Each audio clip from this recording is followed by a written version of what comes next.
My wish, actually my prayer for the Jewish community 10 years from now, is that it will be characterized by an enormous groundswell of energy and creativity, supported institutionally from the top, but with that energy generated locally, with human capital and dynamism flowing upward and outward, starting from deeply engaged and highly identified individuals, families, shuls, organizations, and ultimately infusing entire communities with a common spirit, common values, and a sense of common enterprise.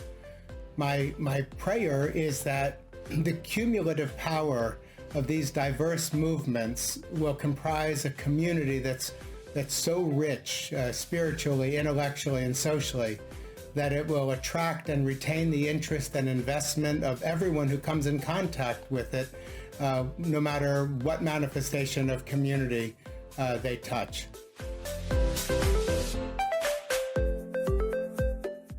Although the community will be anything but uniform, all the various manifestations of Jewish life 10 years from now will have certain organizing principles that they will share in common. Number one, they must be rich in meaning. They have to be relevant to the challenges and the issues that we will be confronting at that time. Jewish education is pointless if it doesn't provide answers, or at least a direction to the whys of life, to the big questions that we face as human beings in this world. Number two, even if it won't be fully pluralistic in spirit, because that would be too much to ask for, it will at least be tolerant and civil in how members and movements within the community relate to one another.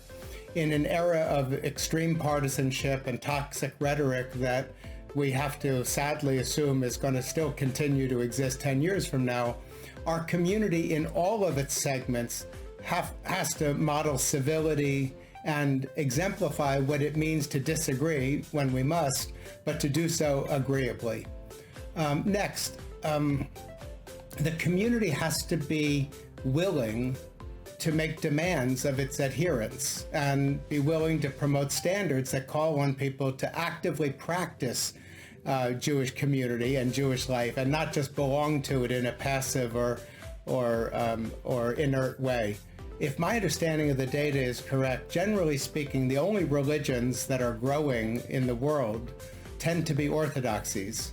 While that is inevitably going to limit the growth in the number of adherents in a postmodern, highly individualistic environment, it does point to what people are seeking, and it means that we can't be afraid to advance standards and the sense of covenantal obligation. That is part of being Jewish, and we should not shy away from that.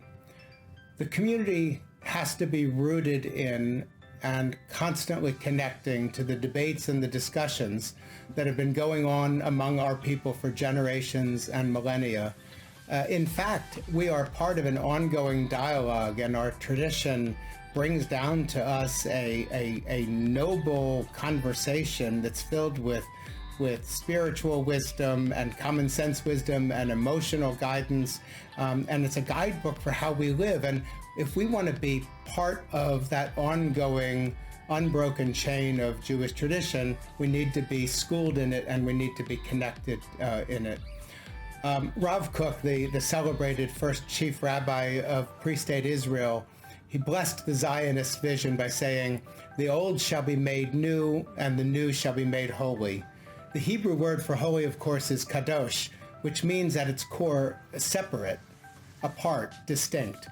For this aspirational community of the future to be both relevant to its members at the time and also transmissible across generations and across space, it has to be a kehillah kadosha. It has to be a holy community, which also means that it's a community that is separate, distinct from the rest of society. Every traditional description of the Jewish people calls upon us to be both universal in our worldview, but at the same time particular in our behaviors and in our lifestyle. Our community has to be grounded in holiness, understanding that it means that we have to be different in our priorities, in our sense of self, our sense of each other, and in the choices that we make, both large and small. in my utopian community of 10 years hence, the organizing principles that I just described will be common to all the various and diverse expressions of Jewish life, but they will not help us make a meaningful transition from common to collective. And there are a number of critical components that are necessary for the Jewish community of tomorrow, which will continue to be a wholly voluntary enterprise after all, to thrive. Those components have to be built into the architecture of that community. The communal functions associated with identifying unmet needs, for instance, and caring for the most needy among us, those have to have universal or aspirational, at least maximal participation. Likewise, advocacy, security, defense can't be assured at a local grassroots level. And notably, there are extremely important, and I would say definitional aspects of being Jewish that can't be fulfilled without a broad global infrastructure that's able to respond to the exigencies of the day, no matter where or when they arise. Everybody needs to play a part in creating that kind of a reality to a Jewish people that sees itself as taking care of its own.